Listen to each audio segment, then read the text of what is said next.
Wow, now that was a cool shot. It should have been louder, but it was alright. What do you think, Ike? It was alright, I guess. That basically means he loved it. Oh, I guess it's time to go now. It's getting pretty late. Yeah, let's go. Wait, can't you guys just stay here just a bit longer? We can still finish the new Dark City movie I got. Ta-da! Sorry, Ike, but we already watched like 3 movies with you today. We need to rest. But, don't be such a baby. You're 22, but you stuck here, you're 5. Tater, don't say stuff like that. You know what happened when you was a kid. Right. I just sometimes wonder, what would you ever do without us? I don't know, but I think I'll figure it out. That's great, Ike. Now come on, Tater. Yeah, I'm coming. Oh yeah, Ike, can we use your car to get home? I promise I'll return home right away. Yeah, sure. Great, thank you so much. Huh, I began to wonder, what would I ever do without those guys? Oh well, I guess that doesn't matter. Time to hit the hay. Then something strange happened at 2:10 a.m. and suddenly the TV turned on and I heard static from all the way up the stairs. I thought I turned it off, so I went down and turned it off again. But as soon as I turned away, it turned back on again. And it was a face that was like 3D. It had blood all over its face and its eyes and mouth were on the opposite side of its face. It scared me so much that I jumped back, falling onto the floor. Who are you? And then he began to speak in a dark, deep, terrifying voice. Who am I? That's a bit rude, especially from you. What do you mean by that? You don't remember, do you? Remember what? You're still doing that habit, aren't you? Who told you that? No one need to tell me. I already knew. Get out of my house. I don't know what you're talking about. Oh, really? Then how are you going to explain what happened? It never happened. Do that shit at me! Hope you sleep well while being in denial. Then the TV turns off. I was pretty confused, but I'm sure that it was just a dream. It can't be real. It must be just a dream, right? Then I fell asleep trying to get that thought out of my head. It kept saying, your fault, your fault, your fault, your fault, your fault. I woke up and went downstairs and the police were outside. Hello, officer, what seems to be the problem? Is this your car, a black sedan with a star sticker? Yeah, why? Sorry to tell you, but your car exploded. What? It exploded near Park Avenue last night around 2 a.m. No. Was anyone inside? Unfortunately, yes, 2 bodies. But they've been deformed beyond recognition. Do you possibly knew these people? Yes, they were my friends. And my sister. We're still trying to find out what was the cause of the explosion, but we'll notify you as soon as we can. Okay, goodbye. Then I closed the door. Suddenly everything began to warp. I began hyperventilating, and colors of the house warped into the house. Only flashes of memories are all I can remember. I went to the basement, grabbed the rope, and tied it to the ceiling, and everything went dark.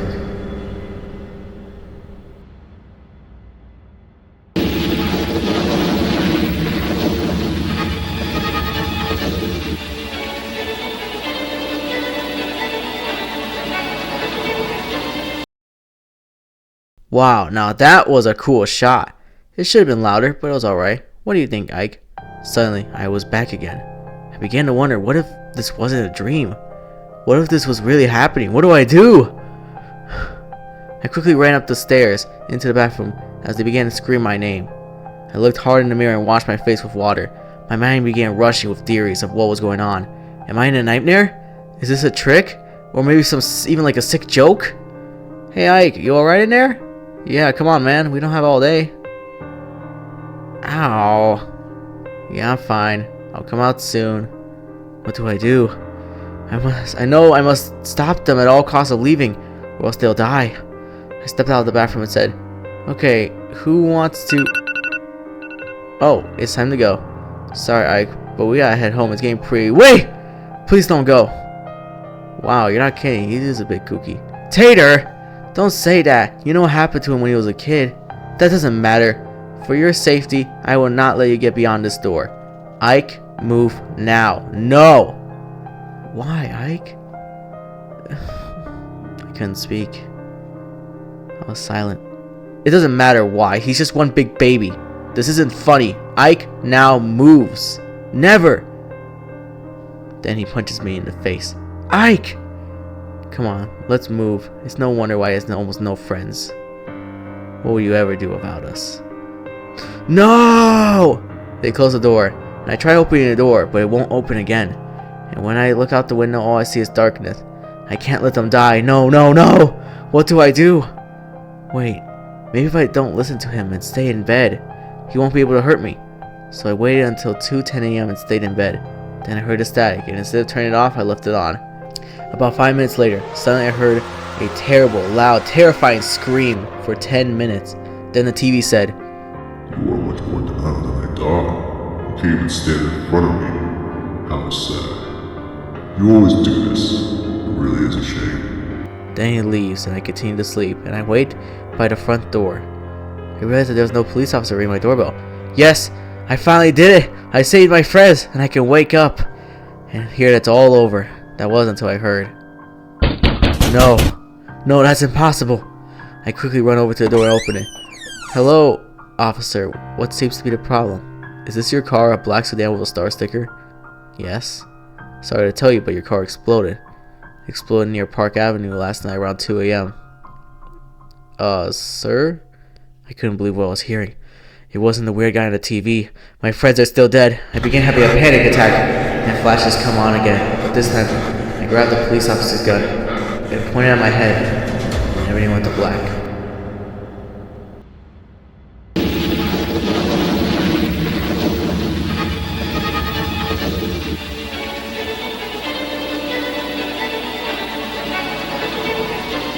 Wow, now that was a cool shot. It should have been louder, but it was alright. What do you think, Ike? Suddenly, I was back again. I instantly began to hyperventilate. Hey, are you okay, Ike? Guys, I know this is going to sound hard to hear, but I've been through this before. You've always seen the movie? No! I mean, like, I've experienced this exact moment twice. Like, we're watching the movie, and then the alarm is going to go off right after Wow. Wow, I honestly never thought of you knowing how to predict. Good job, Ike. I'm not playing around! I've lived through this before. Wow, you always have a big imagination. I can't believe you never told me, Dafina. I didn't know either. Maybe you also have magical powers like in the movies. Will you guys actually take me seriously for once? Once you guys leave this house, you are both going to die. Okay, that's enough. We get it, you've been watching a lot of movies, so you might have been getting a little crazy. Okay, go get some rest. We got to head home anyway. I'm not. Yeah, we've heard it. But come on, we're not little kids, Ike. We know what we're doing. You're just too much, little dude. What will you ever do about us? No, please, no, not again! I was so confused. How do I stop this? How do I stop them from dying? What do I do? Wait, okay. Last time, I didn't listen to the guy. But what if I could stop him from talking? Maybe then the accident won't happen. And I can stop this.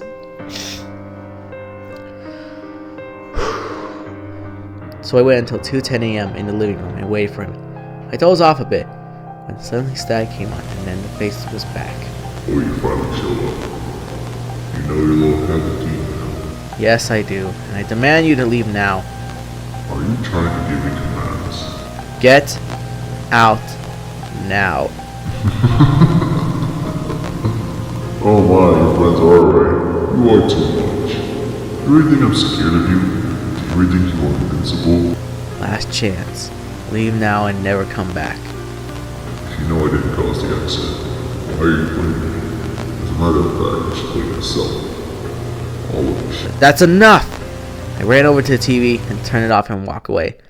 When suddenly the TV came back on, with a terrible loud screaming again, and the pure red static as the face began to speak. Did you really just try to turn me off? You really can just run from your powers now, do you? Fine, prove it, boy! The face suddenly sticks out of his arm, through the static scream, and then he brings out his giant red torso filled with static lines on it. Seeing this, I quickly ran as fast as I could. I ran to the kitchen as it lunged at me, almost getting me. Then it stretched out my arm to grab me, but I ducked right under it.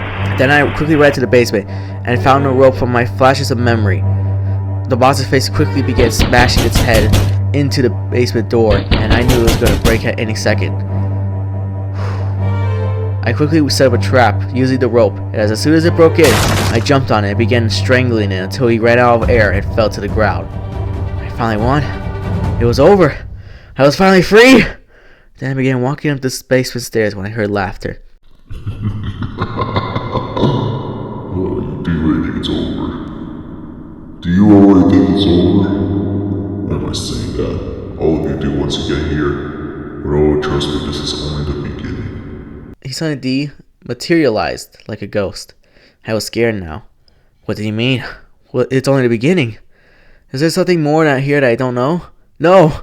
It's over. My friends will be fine from the bad guy. And the bad guy has been defeated.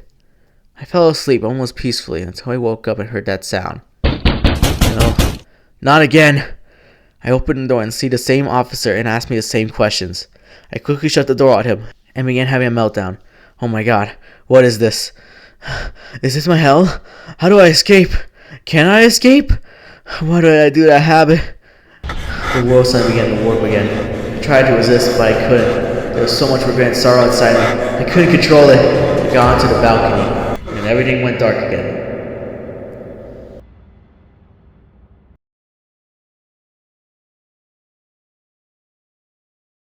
Wow, now that was a cool shot. It should have been louder, but it was alright. What do you think, Ike? Suddenly, I was back again. Again! I quickly looked around and began to think about everything. Every time I try to save my friends, they die.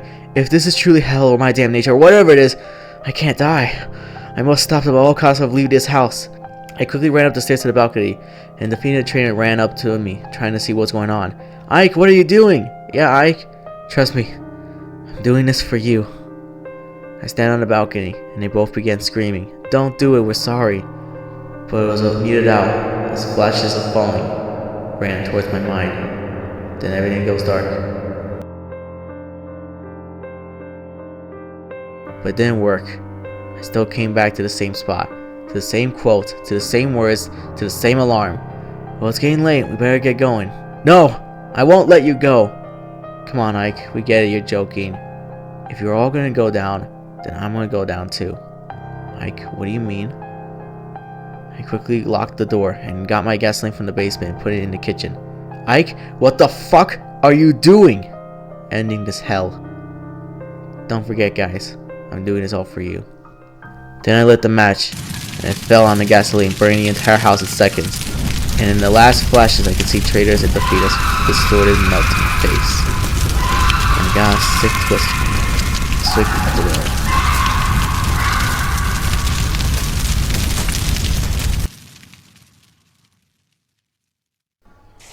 Then it repeats again and again, over and over, where I brutally killed them, whether through slicing and stabbing them with a knife, setting up a trap where I watched them choke to death, cannibalism, you named it. I probably did it. And he would come on later at 2:10 a.m. and laugh at me, over and over and over and over again. Eventually I ran out of numbers of types of ways I've killed them. I brutally killed off what remains. So I let them leave. I ran to my house and had a mental breakdown. And finally, after so long of fighting it, I finally decided to remember.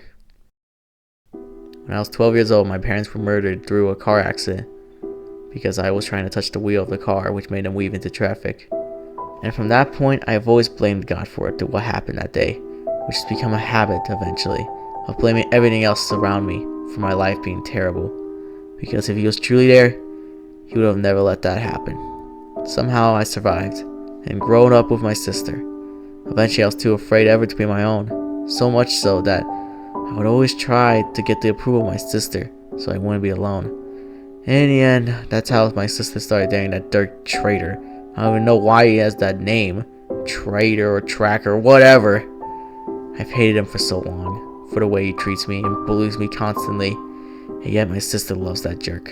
And now I'm alone, with no friends, no help, no support. The only thing I have is my sister.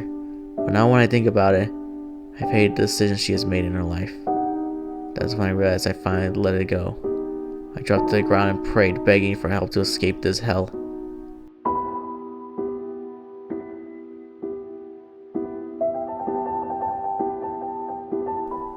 And soon I got up and noticed footstep marks on the ground and followed it. leading me back to the TV. Then he came on again. Well, look who it is. I give up. You what? I surrender. I admit it was my fault that my parents died. I admit that I was probably so clean that made my sister and I suffer for it. I'm done fighting. I'm done resisting. Just end me already. I see that. Come and grab my hand. Then close your eyes. And with not so much hope left, I approached him and grabbed his hand and closed my eyes. And then I opened them and he said, "It's been over 30 years since this has begun. You are the first and only one to ever succeed." I looked up and saw the TV figure, but he looked different, appearing to be humor in a much softer tone of voice. Then I looked around and realized that there was moss and odor everywhere in that rotting, decaying house around me. As I stared puzzled on what I was seeing. "Step outside. Don't worry. There's no policeman waiting for you." I looked at him a bit angrily and he said, "What, too soon?" "Very soon," I said with an angry tone. Then I opened the door and a burst of light came out and I walked out into the white, empty void and then saw him in person. Or in spirit, at least. "Hello, my child. You are the first and only one to pass." "Pass? Pass what?" I screamed ferociously. "Like I said earlier, it's been over 30 years since your sister and brother died and you took your life." "What?" "You were so young. You thought if they were gone, there was no point of living. Which is not why I made you. I built you with a purpose, but you gave up. But I never gave up on you. So I created this." Then I looked up and was shocked in horror. I saw hundreds of thousands, possibly millions of blocks of the house, each of them with me going crazy, killing Treader or Defina over and over again, screaming and going insane. I could see the literal blood spilling from each block, getting to the ground. I had hoped you would see the truth, but your doubt and fear always held you back. That was until you. You were the first ever to realize the errors of your ways and finally let go. And trust me, this whole time I've been dead, and it's all my fault. Unfortunately indeed, but the trials are now over. Come with me. Let me show you the life you couldn't experience before. For now you can see. I was in shock and confusion. I didn't know what to think, I didn't know what to do. But then I realized, he was right. All of my life I lived in fear, loneliness, confusion, doubt, unable to live, surrounded by hatred and fear and anger and wanting to kill, and being surrounded by people that didn't love me. And I didn't know what to do with my life. I was unable to live, and now I can finally live. So I grabbed his hand and walked into the distance, seeing the beautiful, lushing life that I can now finally see. Finally, the cycle was broken. Hey everyone, it's me, Nightmare Planet. Thank you all for watching this video.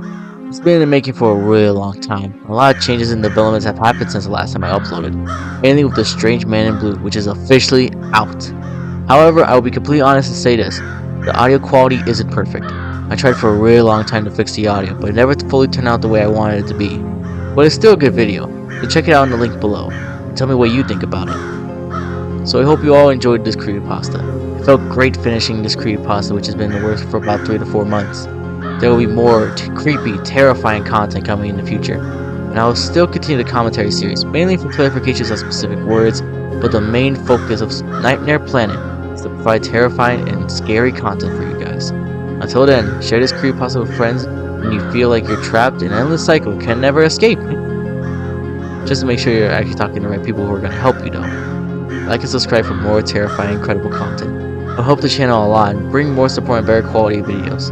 If you have a creepypasta or a story that you'd like me to read, then send it to me through my Gmail in the About section. Your creepypasta could be an endless classic. Kind of like a cycle. Kind of like a cycle. Kind of like a cycle. And as always, good night everybody. Sweet dreams.